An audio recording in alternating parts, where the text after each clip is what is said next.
Okay. There you go. Wait, Good morning, everyone, and welcome to the Suffolk County Council on Environmental Quality's April 2013 meeting. I call the meeting to order. I want to remind everybody this is a public meeting. The public is always welcome to speak about an item on the agenda, but please wait till we are discussing that agenda item, and you're more than welcome to speak.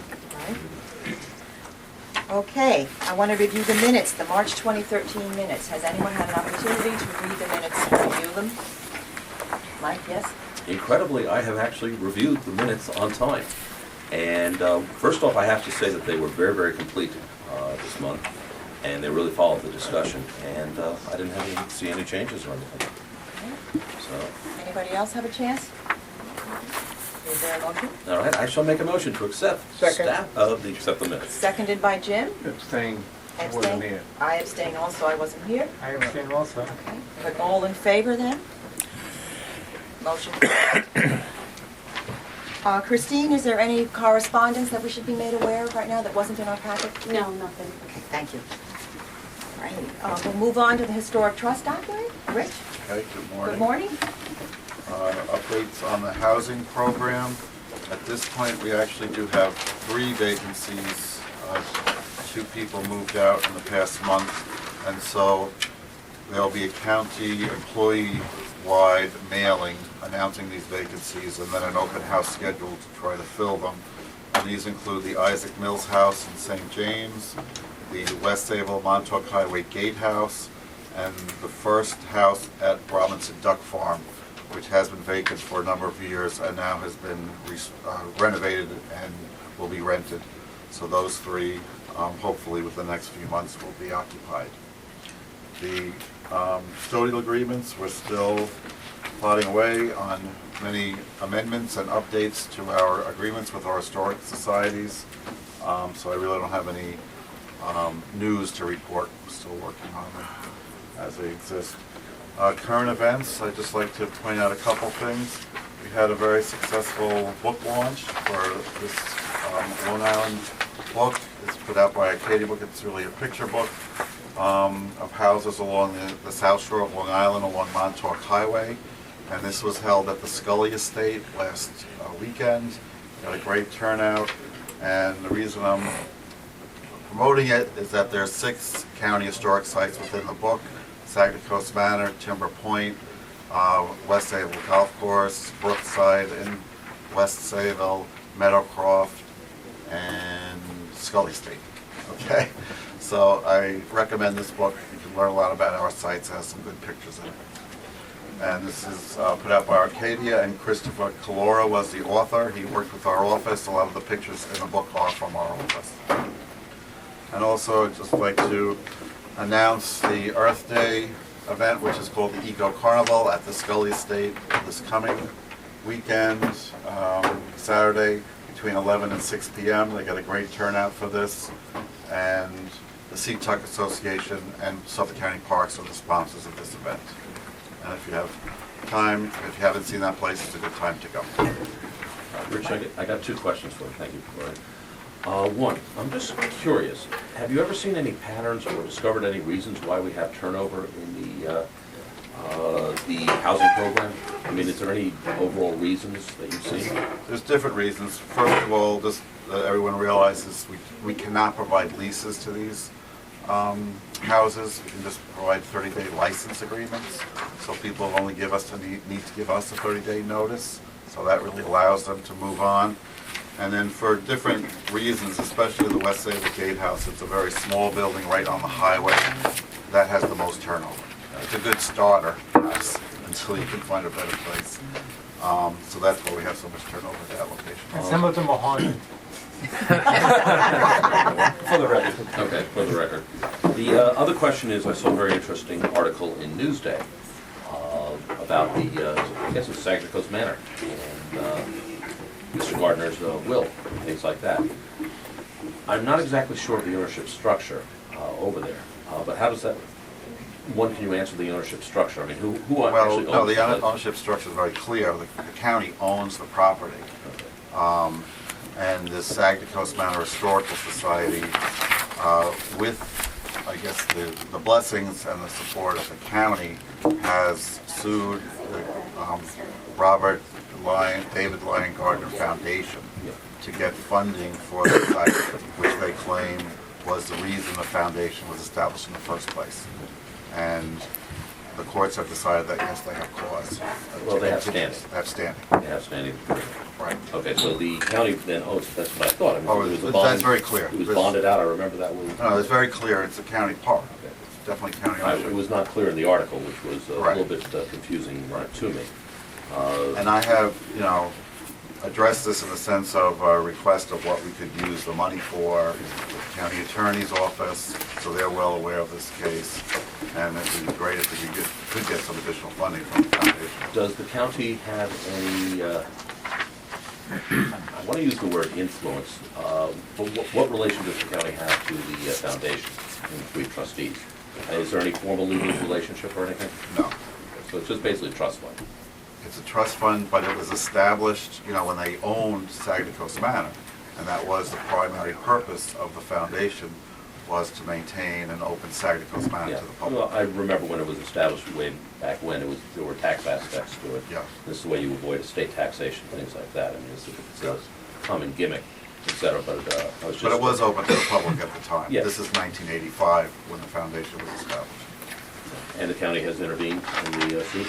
Yes, they're an involved party. See what happens. All right, one other thing. Some of the, I understand that some of capital improvement budget items may be at risk. We're talking about Oldfield and Historic Blydenburg Park. Do you know what those particular programs entail? Oldfield Farm, they're both to continue the restoration at both sites. Oldfield Farm is to continue restoring the stable buildings that are there. And the funding for Blydenburg would be to continue the restoration of both the Miller's House and the new mill, you would call it. Just the old mill. We're talking by the dam with Yes. the wheels and Yes. everything else. Yeah. Thank you. Thanks, Richard. Okay. Okay, I'm sorry, before One more thing? I finish my report, I'd like to turn it over to Mary Ann. She has a request. Yes, there is money in place that to do planning for Hubbard County Park. And so I would like to propose a motion to proceed with the RFP for proposals to hire a consultant to do the master plan for all of Hubbard County Park. There are two important historic sites. There's the Flanders Club and Black Duck Lodge. But it's also a plan to identify the environment and the sensitive areas and to provide a plan. And the reason I'm making a motion to send forward to the legislature is to get them started spending those monies. In other words, the monies have already The been... monies are there. The monies are there. Is there a reason why they haven't been? Yes, call them over this week. Well, it's Yeah. actually, these master plans, the requests for proposals go out from the Department of Public Works. So,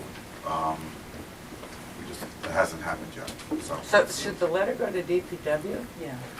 Okay, Okay. so the letter should go to DPW requesting that they proceed with the RFP. When you say the monies are there, the money has already been bonded, and it's in hand, Yes. is what you're Yes. saying.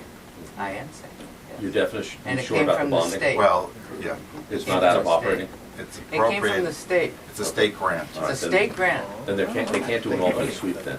Marianne, may I recommend the following to you, knowing some of the procedures? DPW has line authority over it, but EPA committee should also receive the letter, because ultimately the authority to release funds and things like that generally resides with the legislature. So if you're going to start the process and try and move that along, you might as well hit both of them. So the letter should go to DPW and And EPA committee. EPA committee. So that's my motion. Let's second that motion. With regard to writing the RFP, who's going to write it? Are you going to have a hand in it? Is the Department of Parks going to have a hand in it, or is it going to be written by DPW? I believe the RFP is to hire a consultant. Yes, Right. well, but he's asking who does the request for proposal. I see. DPW generates it, but Nick Gibbons would be the one with Parks So, to review it. so Work with you them will on it. you'll be able to get your oar in the water as to what Yes. the park should look like? Yes. Oh, They, yes. in a sense, Oh, yes. are, the Parks Department hires them in the concept to do the RFP, but we're involved through the whole process. Guiding the process. But that there's you want to there's the public. boilerplate that goes into it Yeah. that they Yeah. provide, That's why it goes through and Public then Works. Parks has to Because of the provide the specifics. Yes, This exactly. has all come about because Steve Engelbright has argued that Hubbard, the whole county park there that includes Flanders and Black Duck Lake, may be one of, if not the most environmentally important pieces of land in the state of New York. And that's why he got this money. And I really think that we should proceed. It has been slow for a number of years. You know, you really need to write it in such a way that you'll get truly qualified consultants to come in and do the work, and not just the run-of-the-mill consulting companies that are out there. So, I think you have to be heavy-handed in what you want. Yes, and I think we should discuss this further with Nick Gibbons. He would be the one that would be supervising it. There's also a lot of archaeological sites in Hubbard too. Yes. And they got the graveyard there as well as the other historic structures. Right. Yeah. And early homestead. And early homestead. Well, Larry, apropos of your comment, in addition to having the general announcements of the RFP, you certainly could target specific companies too and notify them individually. That's the, if you will, in talking with Nick, that's sort of the way to go. Nick can basically massage, if you will, or help massage the RFP to direct it towards people who have some familiarity with environmental issues and historic issues. I mean, very, very bluntly, when we did the wetlands plan, an RFP went out, and the RFP wasn't that great, and we didn't get a very good consultant. Well, And, should an RFQ go out first I don't know that we should necessarily get into the major, to sort of Issue. pare it down to 2 or 3 or 4 companies as opposed to the world? Nick knows a lot of those operational procedures, and I would not suggest that we basically step on DPW's toes on how they propose to do it. There are some good consultants out there. If anyone's in the room who's a consultant, I'm complimenting it, but, I think it's against county law to limit thank you. I think so too. the number, It has to be it has to be open to everyone. Yeah.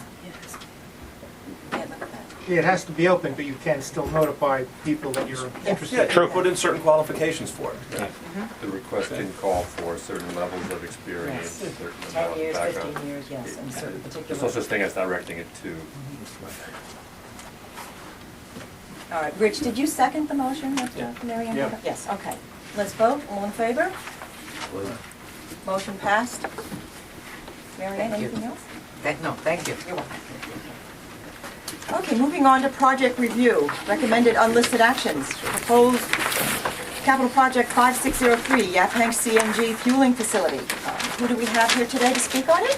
Please stand up and state your name and title. Good morning. My name is Ray Mutzo. I'm an associate mechanical engineer in the Department of Public Works. I didn't hear what you just said about us. Greg Mead, my co-project manager, and I are spearheading this with Nelson and Pope. I've included some of this, and if I may, an opening statement. I'm not going to open up something too long, if I may.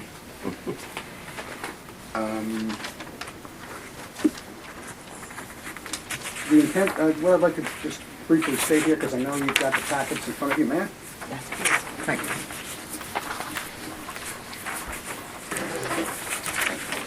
Excuse the garbage can, trying to stay green, using what I've got in front of me available. The intent of the project, Jim, please. The intent of the project is to effect a reduction in the amount of vehicle tailpipe emissions in Suffolk County, which is currently a non-attainment area, by making compressed natural gas available, more available, for county vehicles, other municipality vehicles, and the general public to help comply with the CMAQ, or the Congestion Mitigation and Air Quality Improvement Program, initially established by the federal government in 1990 and reauthorized under subsequent federal acts. As you may be aware, CMAQ was implemented to support surface transportation projects and other related efforts that contribute to air quality improvements. And I think that's appropriate since we're here. Very brief description of the project. Again, I know you've received in your packets. I did check online, and I did mine out too. The station design entails the construction of 4 fast-fill dispensers. If I had a laser pointer, like that area would be over here. 4 dispensers for the CNG vehicles. 9 slow-fill dispensers, which would be situated, excuse me for getting in your way, in this area of the property, and associated mechanical compression equipment and electrical equipment which resides on the backside of this. It will have the appearance of a gasoline station that we know, the BP, Shell, Mobil, but the only difference being that the dispensers will dispense the CNG instead of, and I don't know if any of you own a CNG vehicle or have used any of the county vehicles, but it's very, very close in appearance. It will involve, the project will involve the installation of a new natural gas line from Yaphank Avenue, which will be coming from, excuse me, whoever I'm turning my back to, from Yaphank Avenue here to the site. Several new BOE, Board of Election truck staging areas to accommodate those that are being lost by the installation of the station. The area that we're putting the station in the gray and the tan there, the Board of Elections would pull up on the grass and park their vehicles along the fence and... Right. Oh, laser pointer. Thank you. Alrighty then. This area, again, excuse my back. Let's see if I can do this without getting these guys in the eyes. It's their fault for sitting me here, you know. I know who to blame, don't worry. Okay, good. Rich, you can move your seat. This area here is one area for truck staging, and we put additional truck staging. And down below here, in this light band, I know you've got them there, you may have smaller versions or copies of them. We put some here. We also extended the driveway. Right now in DPW, when you come off Yaphank Avenue, there is a turn into our main parking lot.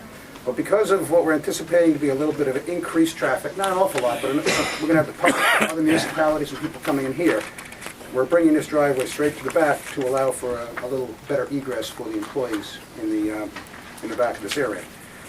Again, some additional truck staging here along this side. I don't know if any of you have been by DPW in election time. It becomes a one-lane road with all the vehicles parked along that building, and it's quite hazardous actually. So we're trying to mitigate that with the addition of the additional truck staging. The station will be entirely situated on county property, and as you can see here, it's on the east side of Yaphank Avenue. This is where we're located.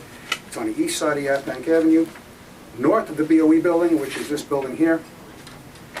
This area is, we have a gasoline station already situated behind the truck garage here. We've got the Department of Public Works building is located here. And this area to the north and east is the highways O&M yard. I included this to give you a better overview of the overall location of this. The highways yard is situated here. All the other buildings are here. We're going right there. That's where we're going to be placing our station, proposing to place the station. The doctor's cottage is located here, so the site is surrounded by existing establishments already. In a nutshell, that's the project. I know you've got this in front of you. Nelson and Pope, along with my associate Greg and I, will be more than happy to answer any questions you may have. I have one quick question. If you could just explain the process, you said the natural gas line coming in, and give us a quick explanation of where the gas is actually compressed to actually be pumped. And you said one's a fast fill, one's a slow fill. If you could just give us some background of how this all works. Absolutely. In the street, National Grid has gas lines that they distribute throughout the neighborhoods. What we do is we will tap from this gas line in the street, bring it in. It'll be the gas line will run to back to the mechanical equipment area. John, by the way, help me out if I'm going too far off here. But he's thanks. This mechanical equipment area, as we show here, this particular location, and again I apologize, right in this corner is where the gas will come in off the street. I'm sorry. This corner is where the gas will be coming in off the street. It'll be piped it'll be metered. It will go to the compressors that are these three pieces of equipment here. We've only got two now. We left room for another one, space for another one in the event that this takes off and the world is a wonderful CNG place and we have additional capacity. It gets compressed and it from the compressors it goes to one of two places. It primarily goes to a set of tubes which are located just to the right of the compression equipment, this whole bank of tubes here, which I believe we have 9 tubes. And the intent there is to store this compressed natural gas and with the compressors to have them run only a very short period of time, fill up the bottles like the propane tanks you've got at your homes, and then draw from those tanks until they get down to a certain pressure. When the pressure gets low enough, the compressors will kick back on and refill the stations. Now, under perhaps some unusually large demand, which we don't foresee ever, the compressor would go directly, if the tubes run low and there's something drawing on it, and I can't envision it, but it could go compress it directly to the vehicles. That would take a little bit longer, but so the pressure coming in off the street is somewhere in the neighborhood of about 30 to 40 psi, which is standard, pounds per square inch. We're going to compress this to 4,200 psi, 4,200 psi in these tanks. Does that liquefy it? No, it does not. No, propane becomes liquefied, the natural gas does not. No. How large are these tubes, these tanks that are compressed and holding it? If I remember correctly, they're about, 100 gallons each? Physical size? Yes. They're 20 inches in diameter by 23 feet long. Right. And these are above ground? Yes. Yes. Everything here, with the exception of perhaps some piping running in between some of the compressors, is above ground. With the exception, of course, of the tubing that runs from the distribution point, either from the tubes or from the compressor out to the station. There are stainless steel tubes that we will be installing underground to get the fuel to these main 4 dispensers and the 9 dispensers that are out here. What is the purpose of the compression to that degree? In order to get the fuel into a usable state in the vehicles, you need to get that pressure and that quantity. The pressure in the vehicles is between 3,000 and 3,600 psi. So when you fill up, you take the nozzle off, put it on, and you lock it in place. There's a slightly different procedure, and it's locked in place. The pressure from inside the tanks and the compressor then equalizes with the pressure in your car at about 3,000 to 3,600 psi. That is what makes the vehicle operate. Without that level of pressure, it's empty. Rich? Yeah, and you say this is going to be open to the public, so Yes, it will. anybody who has a car or a vehicle that can run on compressed natural gas can pull in here and fill up and pay the price, whatever the price That is is, correct. and go away. Given the world we live in today, which we just had a very prime example of, how is this facility going to be maintained and protected? Because what stops me from pulling in with a van loaded with a bomb? Nothing. and I'm not going to sugarcoat anything there, there's nothing that would prevent anybody from going to Bay Gas, bottled gas off Shirley, and pulling a bomb, parking the vehicle next to that as well. There are safety devices, there are safety systems associated with this. These are industry standard. These conform to the building code and the fire code and the fuel gas code of New York State. The wall thicknesses on these tanks is extremely thick. I mean, I don't know that we can preclude every event, but it is designed to withstand certainly normal and even, I'm sure, in excess of normal activity there. Even somebody perhaps with a small arm shooting these things will not necessarily penetrate them. You need to have some kind of more substantial event. Now the thing is with that, the compressed natural gas will go up, and if there were an event, it would be certainly catastrophic. But if something like that would have happened, the gas supply would be shut off, the fuel's gone.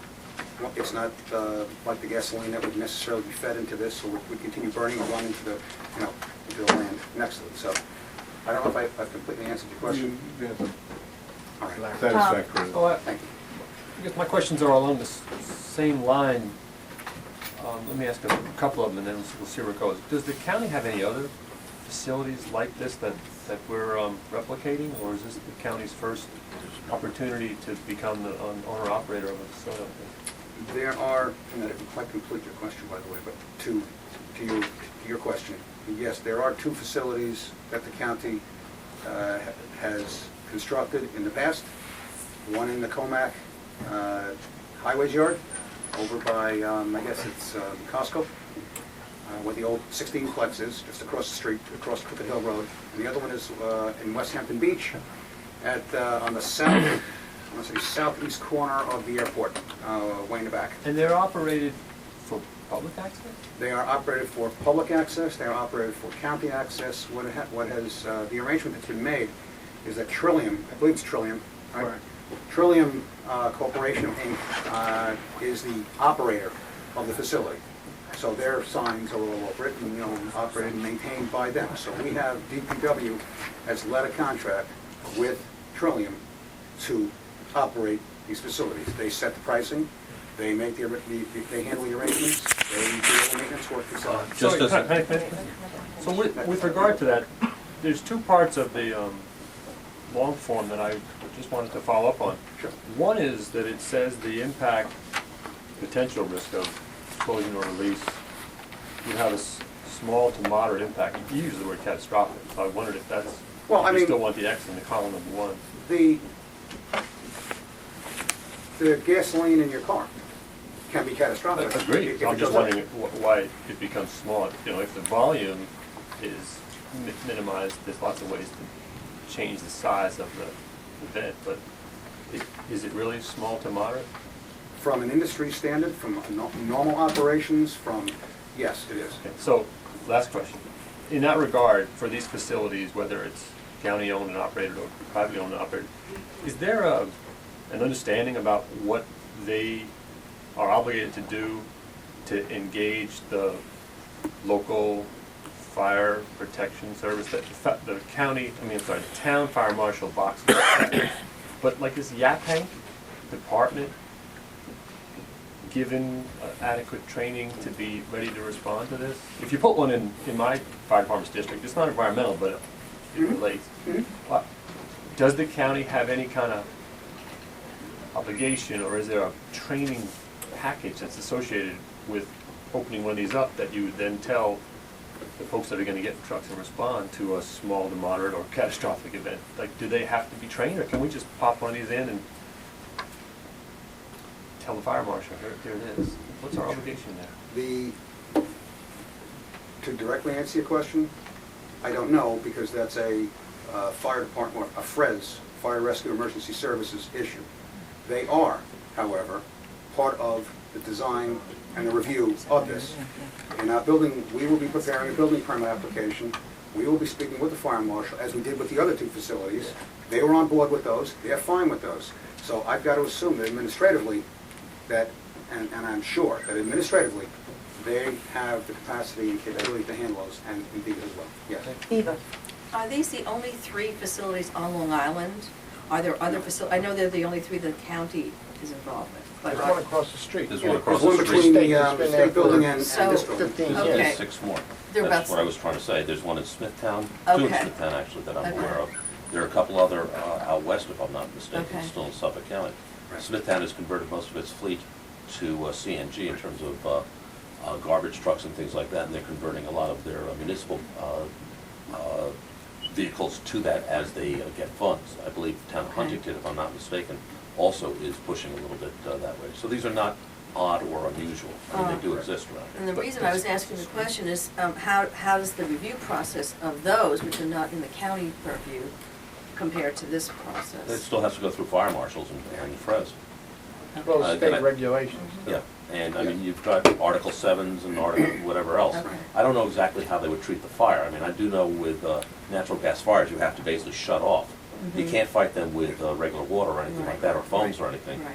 Because basically it's a vapor that's Right. flowing all over the place. You have to have cutoffs. But there are, for example, the one by Smithtown Resource Recovery has a cutoff. Mhm. I know where it is. You had mentioned earlier, though, it sounds like they're going to have automatic shut-off valves. Yes. So if Yes, something we're happens. going to have the manual, there will be the automatic shut-offs. Right. The only requirements for fire protection in the area are handheld extinguishers. That's again, in accordance with the codes. Not going to be able to necessarily do much with that, What the but hell are you gonna do? that's the It's only about requirement for cooling. it. You're supposed to, all you're doing is cooling until you get to the shut-off valve. But so we'll be complying with all of the fire code of New York State and the building code of New York State requirements for that, if, not exceeding them a touch, but if I may, and I don't know what the proper protocol before, Yeah. I say Go something. ahead, just finish. I didn't completely answer your question about the slow fill and the fast fill Yes. either. I haven't forgotten about that, but if I may, and then I'll address whoever you want to direct me Okay. to. The fast fill is just that. We're all familiar with going to a gas station. You use your credit card, or you pay your money, you pull it, and you hold it. And you stand there for 3 minutes, and you're done. That's essentially what the fast fill is. It may be a few minutes more, depending upon the load and the demand. If you've got 4 major trucks that are filling up with the compressed natural gas, the system may have to catch up to it and help push it along, just like in any garage with air. The slow fill, however, many of the facilities, Greg and I and and Nelson and Pope have been involved in. The other facilities use a slow fill. The fast fill gives you a good fill. It gives the vehicle a good fill. If the vehicle holds, for example, what they call GGE, gasoline gallon equivalents. If it holds 10 gallons, maybe the fast fill will give you 9, 8.5. If you put it on a slow fill, you'll get the full tank. And that's just, pardon me, that's just due to the nature of the physics with gas traveling from and equalizing the pressure and whatnot. The slow fill allows you to get a better fill out of it. So you'll get 8.5 with the fast fill. Now our fleet, as you mentioned before, the DPW, as part of the CMAQ funding, is in the process of procuring an entire fleet, which will also be our snow removal fleet, primarily out of Yaphank, which is one of the reasons why we're making this our flagship, is because the snow removal efforts are originating out of Yaphank, and that will be our origin point. They'll be fueling up overnight. They plug them in overnight. The trucks, when there's no snow, fill them up, and they're ready to go.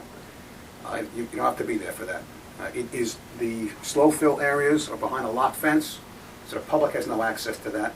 The public wants its fuel, it's got to do the fast fill over in the main area.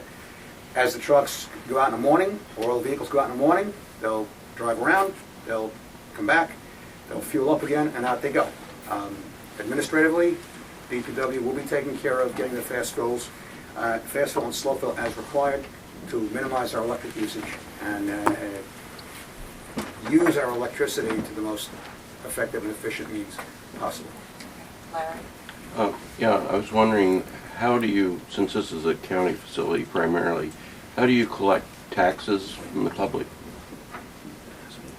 I can't answer that. I don't know. But you do.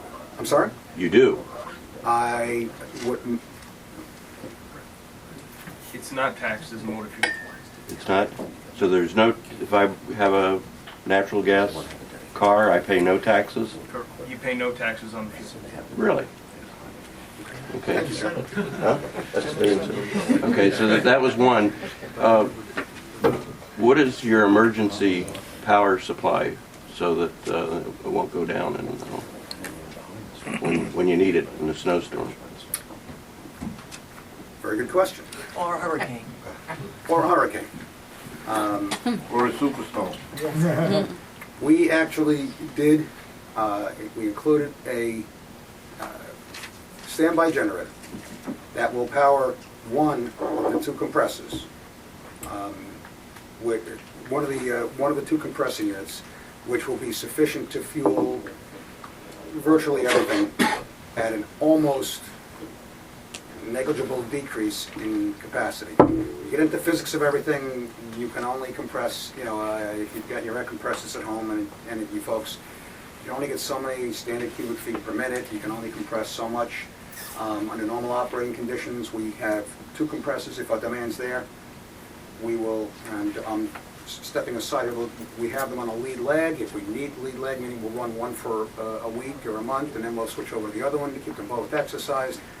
However, we will have the capability and capacity to run both under normal electric feed, meaning normal electric supply. But should we have a Sandy, should we have a severe snowstorm, automatically, and we lose off-site power, automatically the generator will come on, power the station, and it will be sufficient to fuel our fleet and the public by operating one of those compressors to keep everybody running. I believe that's one of the only ones, certainly none that the county has. I know in Nassau County some of the municipalities have them with generator backup, but I don't believe that there are any others that I'm aware of that have generator backup in Suffolk County. So we will be the light that's shining on Google Earth when everybody else is out. And what is the fuel the generator will be operating on? Natural gas. Okay. I was just wanting to make sure. Okay. Yep. So it's not going to run out. Right. No, that was my question. Okay. Natural gas. I guess this is a question for the chairwoman. If you could just help me understand what puts the county into the position of saying, we'll take care of this. It is an environmentally related question, and that's why I'm raising it.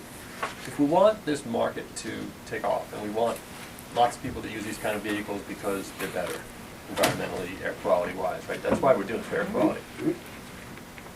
People in, pick a town, Merrick or Locust Valley, are going to get more of these cars if they can fill it up. It's all about the distribution system. Aren't we corrupting that, or aren't we precluding that market from developing by operating a facility that's centralized, subsidized, and I can't imagine a private operator ever opening up in Locust Valley if this thing is here, and there's no way they're going to be able to get into business and be profitable to really make the market take off. So I wonder if the county made an explicit decision to say, we're going to run this at the government level like we do sewage treatment, like we do other kinds of power, or did it just kind of happen? May I? Yes, go ahead, please. And this, again, and I'm not afraid, I'm a yes, no, I don't know type person, and I hope you realize that so far. I'm not afraid to say, I don't know exactly the answer to that question. That's not certainly within, DPW's purview. However, my understanding and my interpretation that the Clean Air Act of 1990, as it was, reauthorized, if you will, put that responsibility in the governments to prime them up, if you will. That must be the answer. To get it going, and with the opportunity, or with the even letting some operations organizations to run these, there is a bit of, because that's going to be bid out as well. It's not necessarily to be handed over to anybody, to my understanding. Yeah, but the cost basis is different. It may be, but to your point, yes, we are receiving federal funding for this project. I didn't want to mention funding. Yes, this is an environmental board here, but that's the answer, because of how it's being seeded or But- initiated. But which we Tom, are. in addition to that, The county is also going to be using cleaner fuel vehicles, so for their operation purposes alone, it's a much better thing. Yeah, within our own Yes, fleet maintenance, yes. it's a net positive. So, That's right. I'm just the wondering fringe if there's a benefit way is- for us to do something that It's helps. a centralized location, if nothing else. Remember where they have the three things, West Hampton, Comac, which is one of the big yards, and this yard. To the extent that this is supporting county operations, you have to have something located on county Well, property. certainly. It's kind of a mandate versus Yes. Yeah. Yes. And nonetheless, operationally, it makes sense. You're gonna have a dedicated fuel supply. distraction, sorry. Yeah. Jim? Yeah, I have two questions. The first one is, these tanks are gonna be fenced? I can't see that plan. from Yes, there. yes. Okay. Second question is, says 1.25 acres of wooded, where will the woods come out of this thing? Where are they gonna be cleared? And are they actually wooded, are they grass, or are they? Shrubby? Whatever. Shrub, what are they? Yes. Shrubby. Oh. I mean, because it says wooded. Yeah. Okay, the area that's this, I'm gonna block Stand somebody. here. Perhaps I can not block anybody here. In this area, if you see, there are some trees that extend to a fence line that's about where this color change is, and it goes around pretty much where the outline of our site is. There's some shrubs. I have some photographs with me of the area. I didn't bring enough copies for the members, but I do have Pass them. it around. If you want me to pass them around, I certainly will. But this is the area that we're referring to right here. There are a few trees in there. There's some scrub brush and leaves and whatnot in there. But again, the highway's yard is located right here. The road is right over here. So let me get these photographs. I'll pass them around. Gloria. Yes, Dan? Now that you bring up the woodlands there, this is a point from Mary and Richard too. Two directions, they're the same side. There is, when I used to go by there, I know that there's lilac shrubs and other things that are not part of a natural woodland. And particularly, say 19th century lilacs were sterile varieties, so somebody had to plant it there. So I'm proposing that perhaps there is a 19th century foundation in there, or it might have been paved over already, but there is a good possibility that there is or was a well, there isn't anymore, but the foundation for a house there. And the lilacs usually went right next to the house so they could smell it, or right next to the privy for obvious reasons too. Yes, Mike? When we ran the EIS on Yaphank, Right. on this property and the surrounding properties, these are some of the issues we looked at. Right. There were old infirmary structures over there, the Right. doctor's cottage and Yeah. stuff to the east of Yaphank Avenue. That's where it was all centralized. So this area's been disturbed in the past. I know. It's not as if it's pristine or anything Oh, I like know that. that. I know. That's what I'm saying. Yeah, so to the north you have that graveyard over there. They're not going anywhere near that, obviously. My point is, given what you're saying, given the photographs that we're looking at, it's kind of a disturbed area. Question for you then, given the fact that there are foundations in there, I don't know if they're covered historically. I don't know what's over there exactly. I know there was some stuff generally in the area, but in terms of the planting, et cetera, what are you proposing we do? Well, I don't know. This is a good time of year to go poking in there. Like when the lilac is actually in bloom, that you can see it. The poison ivy is already up, so you don't want to go. Now you can probably still go in there, and you could probably see where the earth might be a little bit submerged, where it filled in a foundation or something like that. You can also tell if some of the trees in the area are like considerably younger than some of the surrounding trees. You'll know that something was there. But this particular shrub, the lilac, is right on the edge of the woodland and where the lawn is. Okay, so something could have existed to the south of it. I failed but to see something it. that also exists to the north of it. I'm sure that there have been buildings in that area. I mean, you go back in the historical records like we did, and there was stuff all over the place. Again, east of Yaphank Avenue. My question though stands: what are you proposing we do or watch out for? An old foundation that's been buried. I don't know that it has historical significance, and the plantings, It probably doesn't. I mean, you can get 19th century varieties of plants, pretty easily nowadays. I guess all I'm saying is when they bulldoze through there, they might uncover something. They might uncover a foundation. they might uncover something So the that, instruction then to Yeah. DPW would be, when you bring in the dozers, watch out for what you're doing. a little bit, yeah. And basically, again, that would be a Nick Gibbons situation, for Right. example, which is. Yeah, somebody should be on here just Yeah. to look. Right, well, that ahead, should form Rich. part Just of any wanted to motion. respond to that a bit. Just, the children's home, which was a large structure. Right. That was north of this site. Yeah. That was pretty much opposite the old infirmary. Right. And north of the doctor's cottage. Mhm. So, and that was the other main building with the county's complex there. So there could have been outbuildings or other early structures or farm structures even in this area, but I don't know of anything substantial, Yeah. that was there. And also, I'm just curious, like north of the doctor's cottage and then going east surrounding the cemetery is now county parkland. Is that line delineated here? Is everyone aware of that now? Here, no. Are we aware of it? Yes. Are we Okay. in it? No. You're not near it. We are at least 150 feet away from that.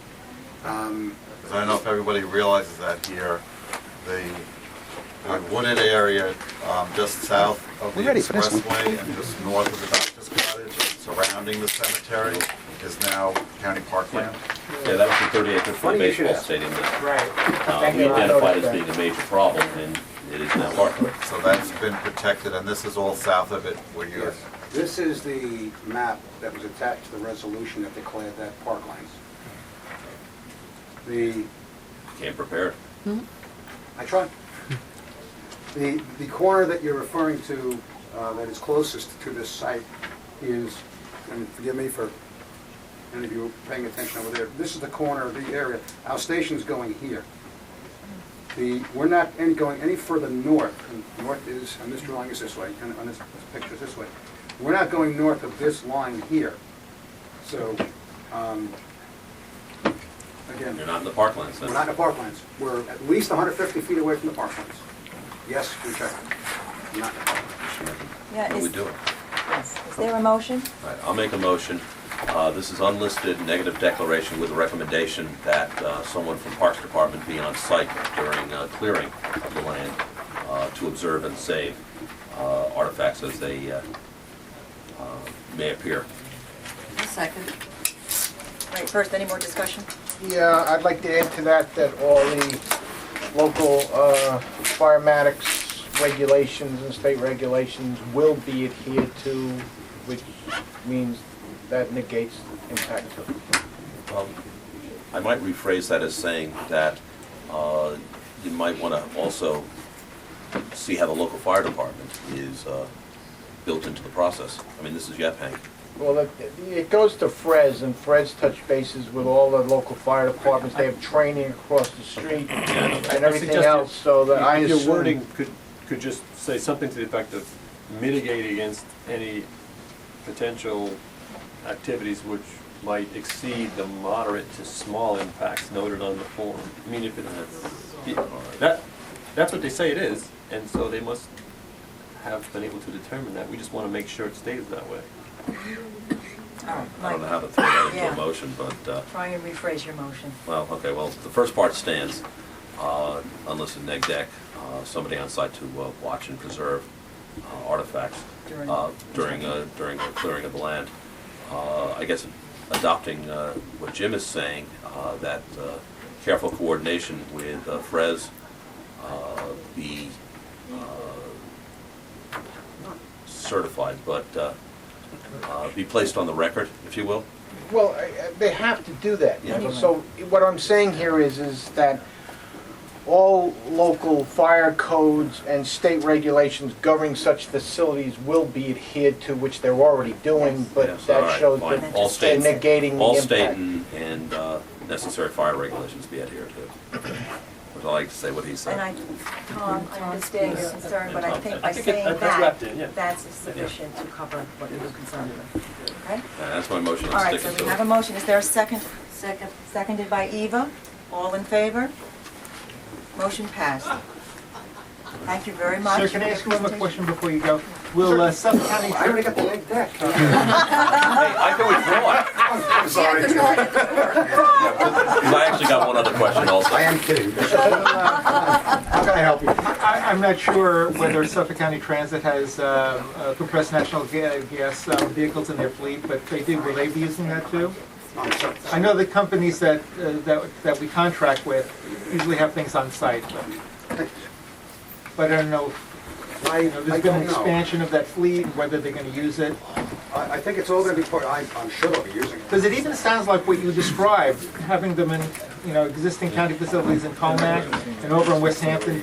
That sounds like it could pretty much, with the way they're broken up, could very much serve the Suffolk County Transit fleet. I'm sure that if they're not doing it, they will probably be directed to go that way, because our fleet is going to be changing over to that. And again, if you build it, they will come. Thank you, that's what I was just about to say. If you build it, they will come. Do you know whether MIPA, National Grid,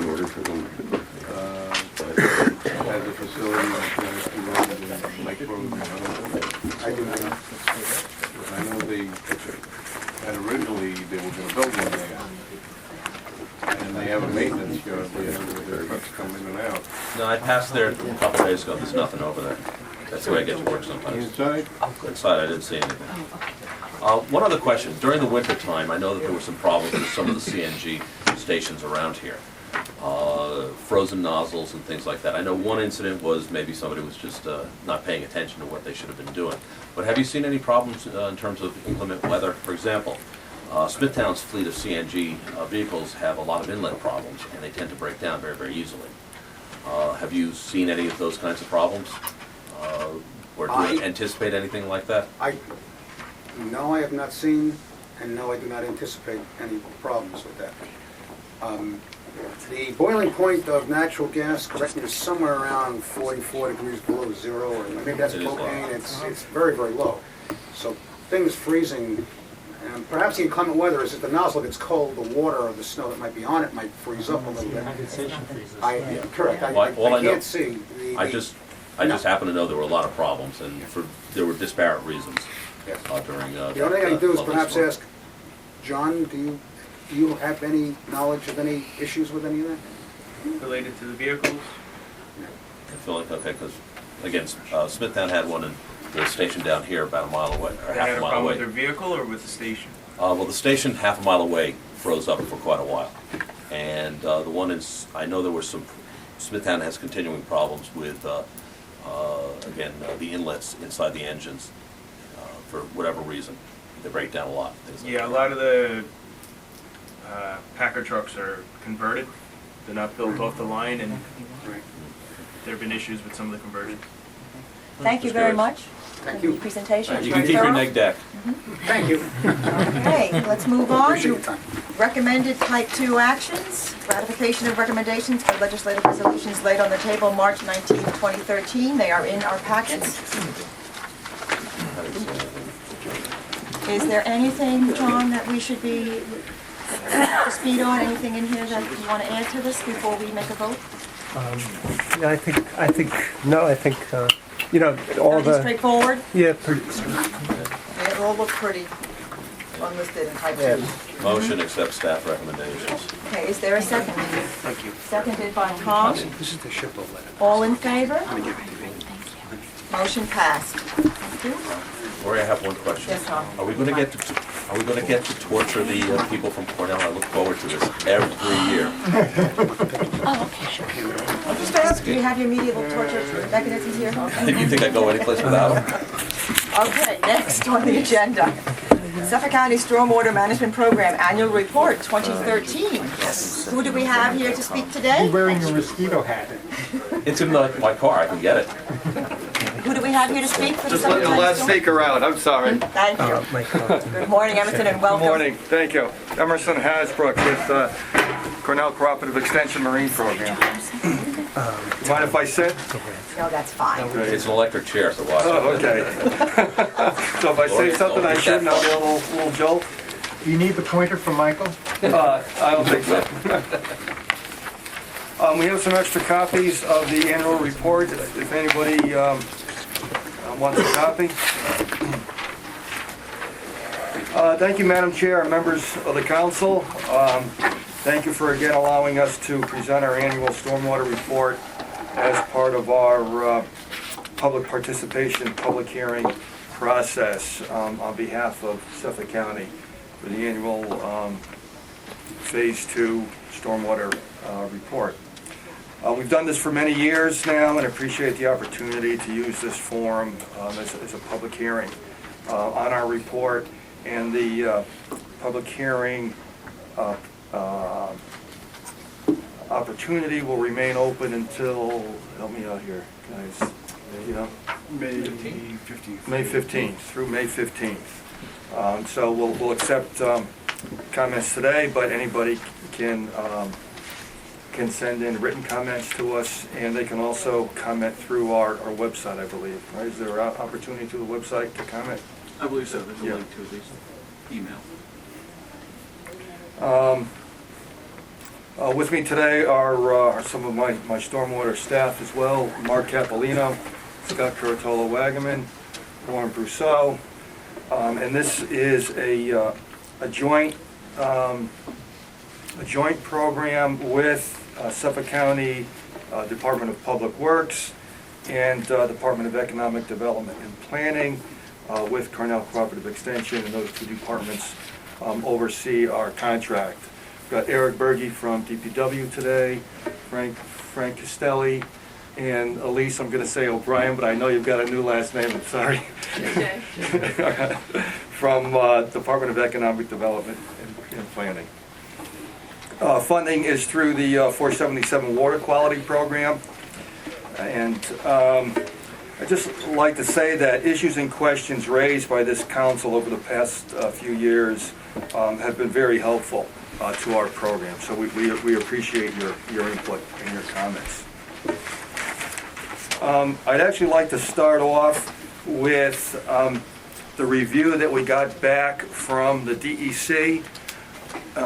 It's been a couple of years since we've gotten an assessment from the DEC on the stormwater program, but this was sent to County Executive Balone. The county's 2012 MS4 annual report reflects efficient, consistent, dedicated attention to MS4 requirements. Strong aspects of the county's stormwater program include a diverse and well-executed public education program targeted to appropriate topics and audiences, volunteer stewardship programs, a GIS-based illicit discharge detection and elimination program with effective monitoring and tracking procedures, remediation efforts including leaching basins, detention ponds, and alternative BMPs, debris removal, catch basin cleaning, inspections and maintenance, and fecal coliform mitigation efforts, attention to stormwater program effectiveness assessment, and partnerships with Cornell Cooperative Extension of Suffolk County and the Peconic Estuary Program.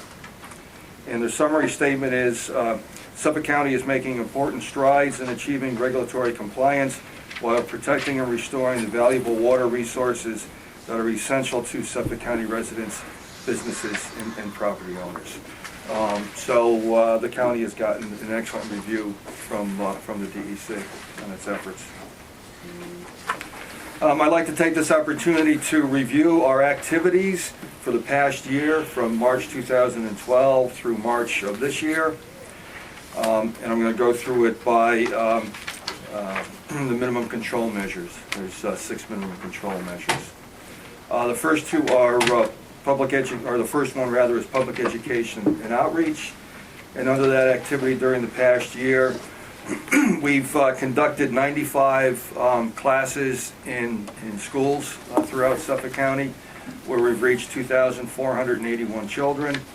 We've also made presentations to numerous civic associations and workshops, where we've reached over 300 adults directly. The Stormwater website had over 8,900 visitors who visited over 16,000 pages. And this represents a 33% increase over the number of users and pages loaded from our last year's report. And again, the URL for that is suffolkstormwater.com. So if you haven't looked at the website, when you have a chance, please take a look at that, suffolkstormwater.com. We have an educational brochure in both English and Spanish. just for general public education. And this past year, we distributed over 5,300 copies of that brochure and the children's activity page that we have as well. And that's been distributed through Suffolk County libraries, legislators' offices, municipal buildings, handed out at fairs and festivals and all of our presentations. We developed a stormwater pollution prevention PSA that was aired over 30 times on local Suffolk County radio stations. And we also had our video PSA aired on LTV in East Hampton. We have a stormwater management demonstration site at the Suffolk County Farm in Yaphank. And that's it's a demonstration for public education about stormwater best management practices. It features a rain garden with native plants, rain barrel, rain roof, permeable pavement. Under public participation and involvement, this past year we had 6 cleanup events at county parks with approximately 270 volunteers participating. We constructed a small rain garden with a local Girl Scout group. We had over 600 adults that we directly interacted with at fairs and festivals. We mailed out 70 copies or over 70 copies of our annual report for people to provide input and comment. We have this meeting, this CEQ meeting, and then also, if people are interested, Legislator Kara Hahn has asked us to provide a presentation on the county stormwater program at the EPA committee meeting on April 29th at 2 p.m. across the street. Under illicit discharge detection and elimination, 195 outfalls were monitored for dry weather flow. Each outfall was visited 3 times to check for dry weather flow. Management efforts were enhanced by establishing annual monitoring of the outfalls in priority areas, principally TMDL or total maximum daily load water bodies. 9 outfalls were found to have dry weather flow and were tested for illicit discharges. The stormwater conveyance system mapping for all 299 outfalls from county roads and properties were updated, and a total of over 2,300 conveyance structures, which are catch basins, culverts, leaching basins, manholes, and swales, and over 2,300 underground pipe connections have been mapped and entered into the GIS coverage for the Suffolk County stormwater system. And over 350 miles of county roads were surveyed for evidence of failing on-site septic systems. Under construction, post-construction site runoff control, 4 erosion and sediment control training workshops were conducted, and we provided education to 166 private contractors who do business with Suffolk County and other municipalities. And this was done jointly with us in the Suffolk County Soil and Water Conservation District. Contractors operating on county projects are required to certify that they've read and understand the requirements of the Stormwater Pollution Prevention Plan. And no water quality violations have been issued to the county, and no violations were received at all during the reporting period. The county expends a significant amount of effort and resources on inspecting and maintaining stormwater structures. During this reporting period, over 2,100 post-construction stormwater management structures were inspected, and of those, 320 needed maintenance. County also invests a lot of resources in implementing remediation efforts, detention ponds, alternative BMPs, and so forth. During the reporting period, 87 projects were completed. Actually, since the project began, 87 projects have been completed. 7 projects have been funded and are in the design phase, and 26 additional projects are planned for future funding.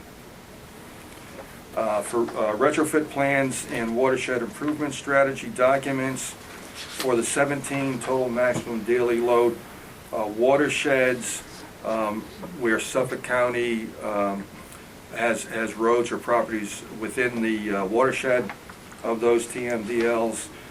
Those watershed improvement strategy documents were completed and submitted to the DEC. In an effort to determine pollutant loads to impaired and TMDL water bodies from Suffolk County storm sewer system, watershed data and information on county stormwater management practices was collected and put into the watershed treatment model that the DEC has developed.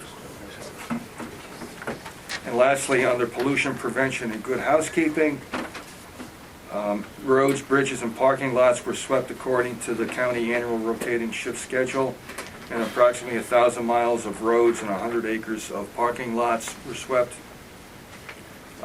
Over 2,100 catch basins were inspected and cleaned, resulting in approximately 850 cubic yards of debris removed from these structures. We finalized an online training program for Suffolk County DPW and Department of Parks and Recreation employees. It provides an overview of the Phase 2 stormwater program, issues surrounding stormwater, as well as best management practices that they can utilize to help minimize and prevent stormwater runoff pollution at county facilities and parks. So this is an online training that county employees can take advantage of when they have the time. We assisted the county in establishing a resident Canada Goose management program. 50 different county sites were inspected for nests, and a total of 56 nests were treated, resulting in 242 eggs. What do you mean treated? Excuse me? You coddled them? Oiled. Coddled them. Yeah, oiled them.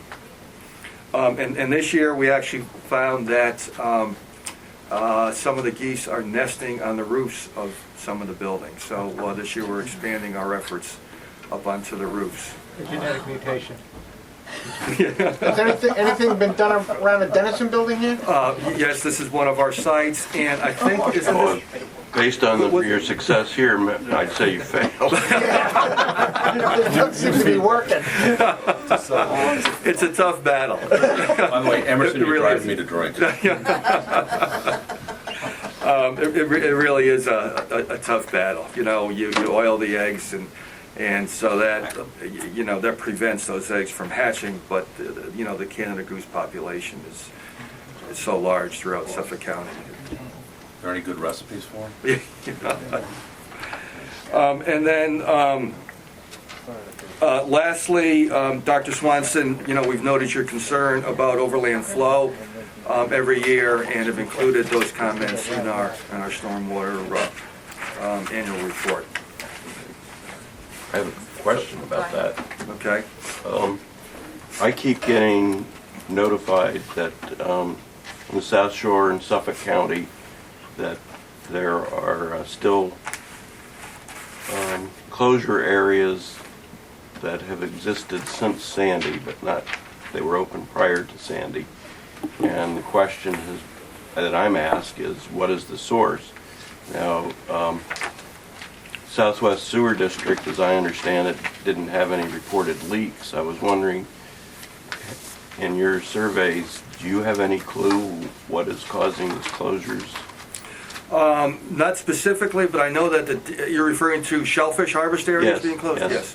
I know that DEC, after Sandy, closed all shellfish harvest areas because of potential pollution from flooded on-site septic systems that were just totally inundated by floodwaters, as well as leaking, home heating oil, fuel tanks, and other things that have gotten into the water. I know the DEC has been opening up additional shellfish areas as they're able to test and inspect those areas. So I don't know specifically if they've found a problem in some of those areas or they just haven't gotten to them yet. As I understand it, if these were actually measured, monitored areas and not anticipated that they should be closed. Oh, okay. So that was why I think there's concern. Is there something out there that we're not aware of that's leaking? And I was just wondering if you found anything. Not that I'm aware of. I don't know if my staff has any additional information. No, I mean, none of the, I guess, sampling that we've done, or monitoring that we've done have shown, excess or come from the county's conveyance system.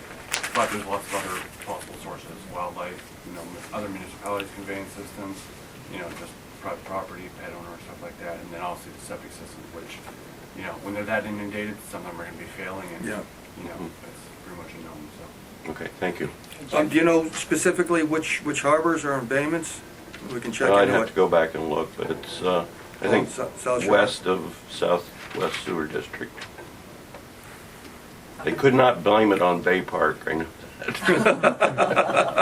that.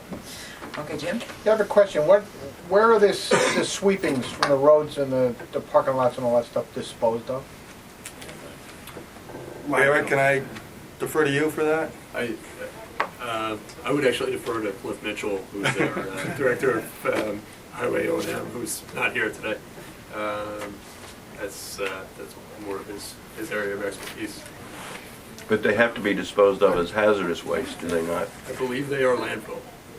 I believe that he has mentioned that to me before, that they are landfill. In a lined landfill, I would assume? I believe so. But again, that would have to be confirmed by Cliff. I don't want to speak for his operations. Madam Chair? Eva? Yeah. Thank you, Emerson. I'm very happy to hear that you did something with LTV. I was going to ask you, I know your staff this is such a big spectrum of things. And I know the staff is working really hard on so many different areas. What was it that you did on the LTV, if you wouldn't mind addressing that specifically? Was it just a program, an interview program, or was it something that you targeted, something specifically, or? It was a couple of different videos that we put together relative to non-point source pollution. It included some homeowner practices. It also discussed some agricultural practices as well. Okay, and these were filmed by your staff? I mean. Yes, okay. yes, yeah. We have a professional videographer at Cornell Cooperative Extension who produces these types of things for not just the stormwater program, but our other program educational activities That's as well. fantastic, and I really appreciate it. I'm sure, East Hampton appreciates it. Are these films also distributed to other public access venues on the island, or were they only distributed to East Hampton? No, we've had them aired through other cable network opportunities in the past. Okay. I know that Riverhead was covered at one time, Southold, Shelter Island. Yeah, and I also believe Babylon area a couple of years ago. So, it's up to the local public access channel in terms of when they decide to run them. We'll make them available to everybody and anybody. I sit on the board, so, LTV. Right. So why I'm asking is because, I watch it quite a bit. I didn't see any of the ones that were aired. I was gonna, and then ask you, do you know how many times they were aired? Because you can ask, and we're having a meeting this week, I will mention it to them again. Okay. You can, send them a note, every 6 months or so and ask them if they would air them again, because they are interested in doing things like that. It's really, if they hear from an organization like this, they're gonna do it.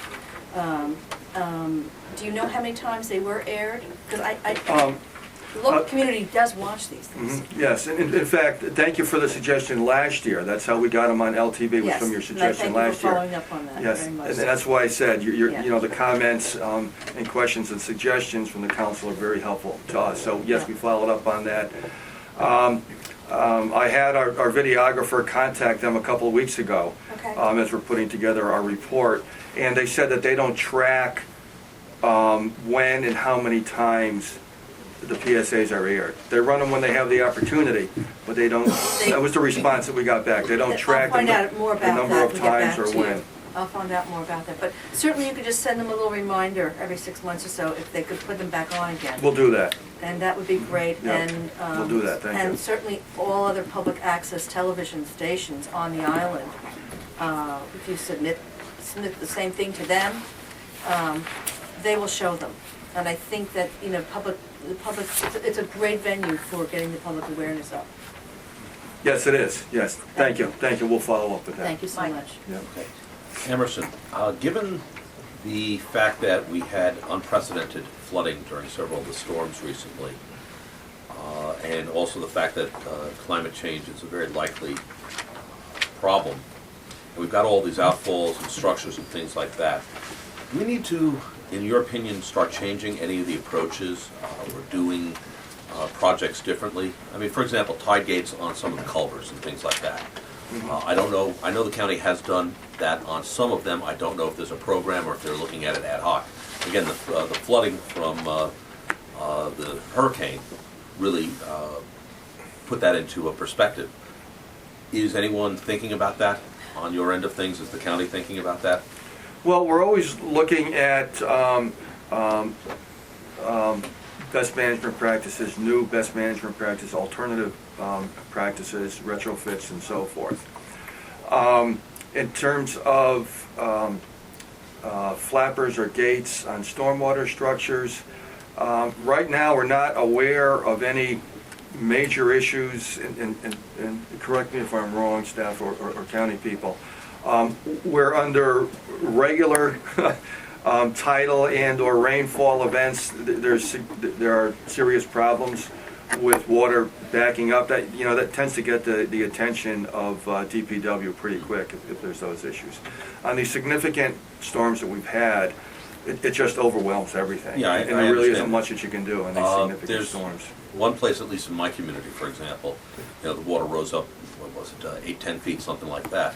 And we did have one culvert that backed up pretty nicely. And it was fairly high up. That was the interesting part about it. And again, had we had a flapper on there, and assuming that it was working, it might have been one of those localized things that would have helped a little bit. It was something that no one ever thought about, because again, the pipe's up, up in the air basically. But this thing backed up, backed up a fair distance. Right. And I know everyone gets, there was a catastrophe, put it that way, and everybody got overwhelmed. But again, thinking outside the box, if you will, these kinds of problems could be out there. And so again, I'm just saying, or asking, is anyone thinking about this? And possibly, looking at what might happen in the future. The short answer is yes. We do work with DPW on these issues. We'll keep that in mind. We'll make sure that we have, open communication with DPW relative to these issues. Tom? Mike, I have a question, but just to follow up yours first. The flapper valve stuff sounds like it's mitigation for inundation, but not really source control. Yeah, it's not source control, but basically I'm looking at it. If it doesn't mitigation, come up, if it it goes wash it off? Yeah. I mean, assuming they work. Sometimes the things get jammed up with debris that's coming down. There is a maintenance. And, there is a maintenance problem with it, or else, frankly, sometimes stuff comes up and blocks it. So they're not always that great. But nonetheless, I'm sort of looking at it from the climate change. You've got a pipe out there, let's say it's an outfall. I'm thinking, frankly, about the pipe I'm talking about is in Huntington, near my brother's house. And everyone was amazed that it just sort of, the water, when it came in, just started shooting up. And again, everyone looks at it downflow, okay, out into the sound. And suddenly we're having to look at things coming the other way. And admittedly, those storm events, happen once a year, hopefully not even that, but you just never know. And, you've got the culvert over there, that kind of stuff. So I'm just sort of wondering, is anybody looking at that? Yeah, you also have a certain amount of storage capacity in the piping that's underground.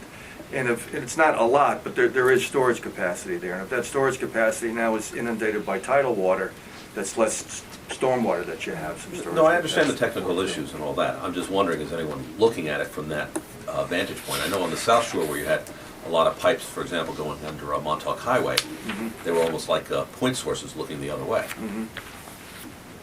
I'm just saying. We'll keep that in mind. Thank you for the suggestion. Madam Chairman, I just want to ask you, would it be appropriate to ask Emerson if the Cornell Cooperative Extension has an opinion on whether the breach that was opened up by Sandy on Finn should be closed? I would say no. Okay, very good. Tom? Back to the MSOR program, and a couple of the measures are, they pivot based on results or feedback, like the effectiveness and monitoring. And now the state's talking about modeling. Being in business, I can tell you that I'm kind of averse to modeling, because in the end you have to take samples in order to feed the model, and then the model simulates something that you check by sampling again. So I would just put me on the record as a comment to you annually. Keep working on something other than modeling. That's effective use of money. So, okay, so now let's focus on monitoring. And these severe events are, in my view, out of bounds. They're just not design conditions. We ought not have to do anything when that's going on. We shouldn't be looking, because it's just so wacky. What are you going to do with those numbers? So my question is, what can we as a council do to help you use whatever monitoring money you have most efficiently, most effectively? Because I think those watershed improvement strategy plan things are within each TMDL and Bainman for pathogens right now, because they haven't written the nutrient ones. But nutrients are right next to pathogens when it comes to. So if you're going to monitor, you monitor them both. But so how, there's 17 or 27 of them. Which ones of those do you monitor versus these open areas where they don't even have TMDLs but might be more worthy of monitoring? What can we do to help you point your monitoring where it makes the most sense, as contrasted with some of these pedantic, we've got to show progress, so we've got to go out there and monitor it again. Can we help you in that regard, or can we say things that help you set your priorities to? Well, I appreciate the suggestion for assistance, and whatever input you provide to us is appreciated. But our monitoring efforts right now are based primarily on trying to detect illicit discharges. So our monitoring is relative to looking for dry weather flows in discharges, and then monitoring those dry weather flows to see if there's an illicit discharge. We don't really have, as part of this program, a sampling effort within any of those TMDL water bodies. Right now, that's an overall sampling? Water quality sampling in the harbors. So do you have to answer that need for demonstrating progress or the effectiveness of the measures yourselves? Or if we have one outfall, quote unquote, at the end of a county road that's surrounded by a village that also has an MS4 that's larger, or 6 deer and 4 Labrador retrievers, game's over. Right, and a township as well, probably, there, and maybe even a state road. So, yes, you're absolutely right. There's all of these different inputs. So your monitoring right now is focused on that track down stuff. That's very efficient. There's no question about the utility of that kind of a sample. The other kinds of monitoring, you really don't have to spend that much resources on. As part of our contract with the county right now, relative to the speedy stormwater permit that the county has. Okay. We don't, and Lauren, help me out a little bit here, relative to this and the model inputs, and the county is, not the county, I'm sorry, the state is struggling with some of the same issues in terms of their model, and what do you do when you've got several different municipalities in the watershed? One of our comments would be continue to object to the need, to the apparent need to play along with that, because it's hard to do that. I can say that, though. Oh, yes, Yes, no, you can. Appropriate. Turn the bright light on. I don't mind you saying that. A different topic, and this is anecdotal but a peeve. The pollution prevention can include fleet maintenance. Yes. And Oh, yes, definitely. I happen to be getting a sandwich at a place and talked to some county folks that were there too. And as they drove away just before me, they left, and there was a spill about, I don't know, a meter a square meter of fresh stuff coming out the bottom of their transmission, and away they drove. And I just thought, they don't even know it. It was so bad, I almost wanted to say, yo, but they left. So I wondered if your MS4 program should go back to the fleet maintenance operations centers and help them crank it up a little more. That's some of what we're doing with our training for DPW and Parks Department employees, is to make them aware of those types of things. Because, you know, that truck is parked in a DPW yard, if it was a DPW truck, parked in a DPW yard somewhere every night. So in the morning, you know, I'm sure somebody has noticed that. And so now the thing is to have not just people run off of that parking lot. It's women. I think that was going to go out and drip all over the place. Right. Well, you're right. It's not just that parking lot, but that's where it's going to be most visible. And some of what our training is, it's relative to helping employees make the link between, okay, you know, this truck is leaking transmission fluid or engine oil or hydraulic oil or whatever it might happen to be, and the fact that when it rains, it's going to get picked up by stormwater and put into the stormwater collection system there at the DPW yard, or, as you're saying, driving around the county where you know, it's losing oil. So Last comment, then I'll shut up. If there was some effective way to lighten the color of the area that they park, it might make it more pronounced. Because if they're sitting there parked on asphalt, you just can't see anything. But I don't know what the cost-efficient way is to turn them white. Yeah, what do they do when it happens? You throw some sort of type of... The employees are already attuned to it. They just don't see it. Their monitoring is... Right. They need to make that connection, and that's some of that's going to come from our educational efforts with DPW staff. Not to pick on DPW staff, but you know, if they're maintaining the fleet vehicles. And we could, I mean, that's a good suggestion. I don't know what the feasibility is, but we'll follow up on that.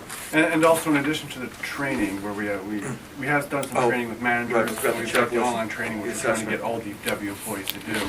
But we're also doing a program where we're sort of doing checklists for all DPW facilities and all parks facilities.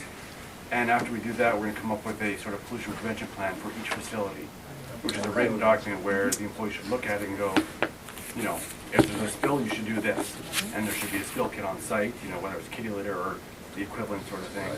So we're trying to get that for each facility. So that's a process that we've been working on for a while now. It's just going to take a while because it takes a long time to schedule tours for the facilities and writing up this documentation, but it's something that's sort of ongoing. So I don't have any more questions, but I have one more comment. But Tom makes a good point, though. Maybe as part of that, we can have, you know, if vehicles are dripping fluids, it's not just the immediate drip. It's correcting why it's dripping fluids. Yeah, right. I have to ask the question. So the comment I want to make is that your review, while favorable, is even more favorable when you put in the context of some of the hammers that were banged this year by other MS4 parties that didn't do quite as well. So congratulations. Right. Yeah. Thank you. Yes, and both the DEC and the federal EPA are coming in and auditing municipalities relative to their compliance and their progress with their stormwater plans. Larry? Yeah, go back to your education program. And the reason I'm asking this is one of my students just is completing her thesis on whether marine spatial planning is something that could be implemented in Long Island Sound. And as part of that exercise, she did a rather extensive survey of a broad spectrum of sectors that use Long Island Sound. And one of the things that struck me about it was how indifferent everybody is on both sides of the Sound to Long Island Sound and our other coastal water bodies. And I think, you know, I have connections to the Chesapeake Bay and Puget Sound. These are all destinations that people want to go to. The local people are constantly talking about, and they're very proud of it. We're not that way. And so I'm wondering, in your educational things, if you really speak to sort of the wonders of Long Island Sound, the Peconic Bays, the South Shore Bays, and so forth, or if you're just talking about it's bad to put stormwater runoff into water. And if you're not sort of glorifying these water bodies, could you maybe tweak your presentations to get people to really understand and appreciate the wonderful resources that we have? I haven't seen one, so I'm just asking. Right, yeah. You're absolutely right. Where the majority of people don't understand the connection of their daily activities relative to Long Island Sound or Great South Bay or Lake Ronkonkoma or whatever water body, whatever watershed they're within. They don't get that connection. Be surprised at the number of kids who don't have any connection at all to the water. So yes, we do try to incorporate that. It's not just stormwater is not good, but yes, an appreciation for why it is that we're trying to protect Long Island Sound, Great South Bay, and so forth. And Mark, do you want? Yeah, Mark's our stormwater educator. So yeah, that's a great comment, and it's an approach that I usually take when I do presentations for school groups and my staff that work part-time in schools or for adult groups. Sometimes I will use a PowerPoint presentation. And I did not grow up on Long Island, and I'll tell that right away. I say, we live in a beautiful place, and I show an aerial photo out east and the woodlands, and I also talk about our heritage with fishing, shellfishing, fin fishing, and then they also have the list every year, the 10 or 20 best beaches in the world. A lot of our beaches, well, usually East Hampton beaches or whatever, are listed. So obviously that's important to sort of give that people, hey, we live in a beautiful place, and let's hope we keep it that way. So. Well, how can we impress our local residents even more than, it seems to me you're beating your head against the wall, and certainly a lot of other people, the Sea Grant program has, and I don't sense that we're making any headway. It's, the Long Island Sound is, that's just something that's out there, and, it's a pain in the neck to cross it, what have you, and, I think you got any great ideas? I guess if you did, Let's get Alec Baldwin. His show is over, right? I think there's a lot of grassroots, efforts starting up where they're looking at particular, like whether it's the Flax Pond or whatever, local groups who are trying to promote stewardship and stuff like that, or not stewardship, but stewardship. So I think those efforts are definitely on the rise now, and that gets people a lot more involved. It gets them actually to the water bodies, their local areas, saying, this is why it's important. This is what's wrong with it, this is why your bathing beach is closed, your shellfish bed is closed. So I think those efforts are starting up and growing every year. It's just sort of a bit of a slow process, but at least it's going in that direction. You're right, it's a tough challenge.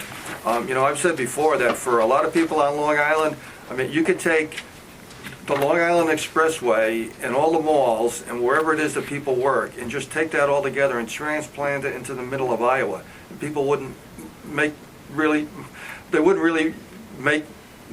much of a difference to them as long as they had the expressway and the malls and their place of work, because they don't make the connection to our natural resources, particularly our surface waters. And it's similar with even groundwater too.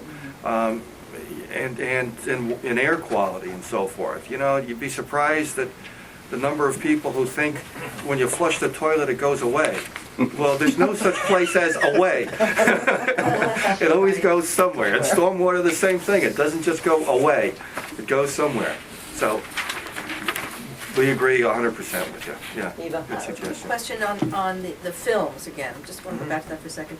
How long were they? A half hour? Or hour films? And no, they're short. They're a couple of minutes. Well, no, actually, no, they're 10 minutes, I think. Do you remember? That's what he did. I'm not sure. There's some like minute clips, like Cornell Marine Moments, and then there's other longer segments. Yeah, on the farm and in the bay. Right. On the farm and the bay is a half-hour show. Yeah. 4 segments typically.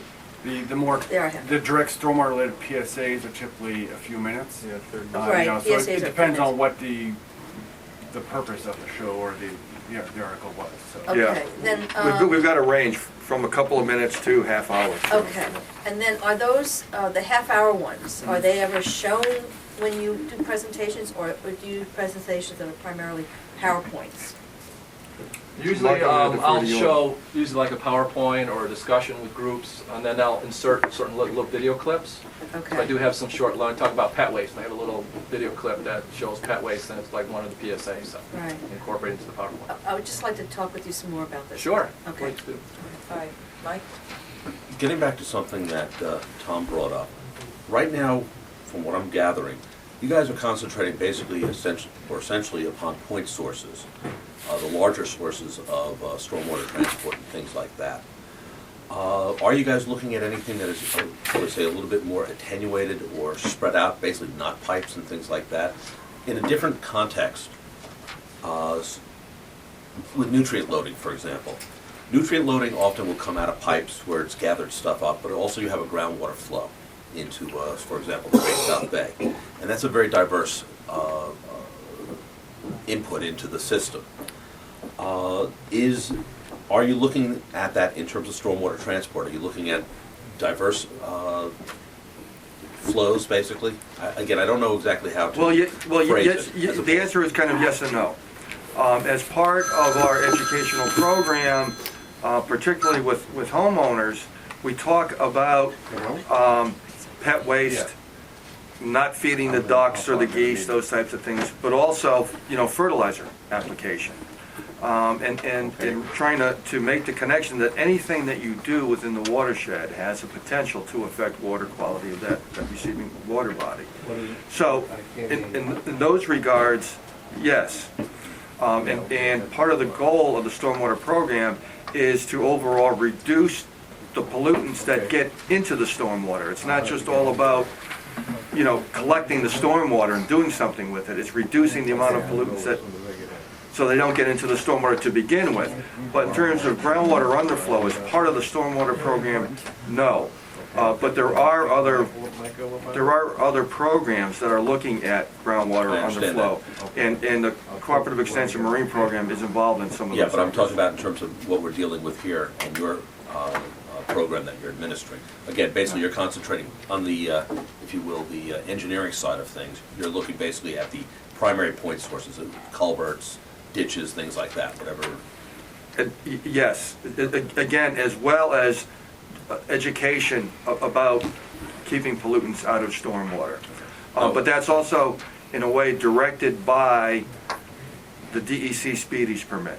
Again, that's our primary goal, is to work with the county to make sure that the county is in compliance with its Speedies permit. Okay, so I'm basically, I think where I'm trying to drive at is, yeah, you're working with the county right now, and again, from the engineering side of things and the construction side of things, excluding education, you're basically looking at the road networks, you're looking at the storm network infrastructure, if you will, again, as run by government.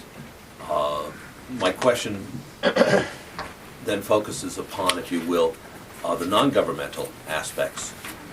Basically, people who are living along the shoreline, who may have a small point source.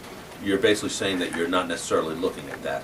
Again, from the engineering side of things, I'm not talking about education. If I've got a 5-acre parcel on the Great South Bay in Bayshore, for example. If the county has a 5-acre parcel, or any parcel that's on the water, then we're looking at that because it's part of this program. Or a county road. Our program that we're doing for the county is relative to only county roads and properties. So a private individual's property on the water, or even It's going to fall outside your jurisdiction. other than the general public education, yes. All right, well, I was trying to see if there was, I think where I was trying to go was there some sort of a connection, if you will. When you look at it from the education side of things, okay, yeah, then you're affecting private people and some of the smaller municipalities and things like that. But you're saying, again, from the engineering standpoint, you're not able to necessarily impact. The only thing that we've been doing relative to private properties right now, and again, because it's part of the focus of the Speedies permit, is failing on-site septic systems. And again, we're doing that without going onto people's properties or without dye testing.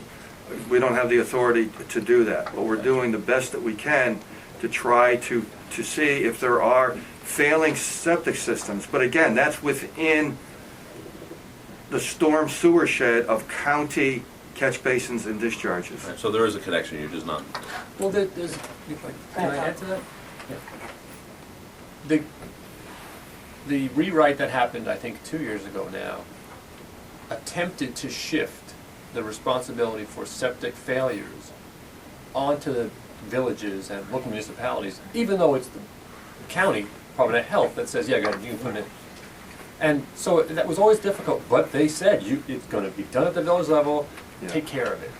So it seems to me that I agree with what you said about county parcels of land and things that go right onto our conveyance that we're responsible for. But there seems to be another part of county responsibility in this MS4 program that points back to those other MS4s, not ours, not the one that MS was helping to facilitate, but it's the link back to the town of, the village of, and all those other operators. Have we done what we need to do, or do we have to get Department of Health to more closely linked to those MS4 permittees, because they are responsible for what you just asked. Yeah, But Emerson, but also in addition to what Tom is saying, has the county's program ever looked into having a joint MS4 consortium between, the towns that are all throughout Suffolk County, and look at it together as one big cooperative? There's currently an effort to, in the 5 East End towns, to take a look at an intermunicipal agreement.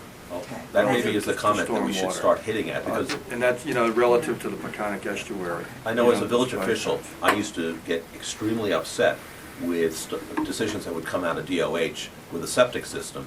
And we would be trying to push the septic system away from the shoreline as far as possible. And frankly, if it was in a vulnerable area, we had feelings that we shouldn't approve it. And yeah, you'd have Fifth Amendment issues.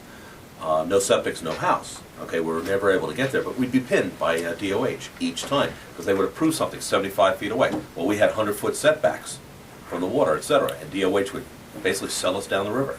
Without that kind of coordination, if you will, and I didn't want to go this far, but without that kind of coordination, programs don't work. And again, you get this sort of diverse flow. You're not looking at the point sources. You're still getting an impact. My suggestion would be, as part of the public comment, is a joint looking, some sort of joint cooperation, and a looking at or an examination of these kinds of divergences, if you will, or these, that's another way of putting it, this lack of coordination, which may be impacting the entire program. I mean, basically, you're getting all this lovely paperwork that's being generated for DEC, and if you don't do it right, you get spanked. But nonetheless, there's huge gaps. There's huge gaps, and Tom just identified one of the dichotomies. I've got the other one, which has been sticking with me for a number of years. I just think that there are disconnects in the system. Dan, did you have something? Yeah, apropos to Larry's earlier points about making kind of like the general public aware. I'm wondering, like right now in most stores where fertilizers and pesticides are sold, I think the DEC is requiring a statement that says aimed at homeowners to be careful when they use pesticides and so forth. I think they're going in the direction of actually having people not being able to, use things on their own properties. But anyway, I'm just wondering whether you can put together your own statement post or something like that, something with the headline that says it winds up in the water, and then say aquifers, bays, the sound. Please use fertilizers, petroleum products, and dispose of them carefully. It's just something that would be very simple, and it would be nice if the big box stores could go along with that. Voluntarily, and just post a sign like that in their automotive sections and their fertilizer and pesticide sections, but maybe even a local county law. I'm sure our legislature would love something like that. We've already got one with the April 1st cutoff. We do? Yeah. I don't know. And it's never prominently displayed. It's not prominently displayed. I mean, I go to Lowe's or Home Depot, where I have nothing. Okay, I wasn't aware of that, thank you. We have a local law for the fertilizer. Yes. And in fact, we just contacted all the retailers that sell fertilizer this spring, reminding them of their obligation to present the signage in any location that fertilizer is sold. But that's specifically for fertilizer and nitrogen, that's not. it's not- It wasn't in Lowe's. And does that go to the municipalities too? Are you sending that same sign to the municipalities?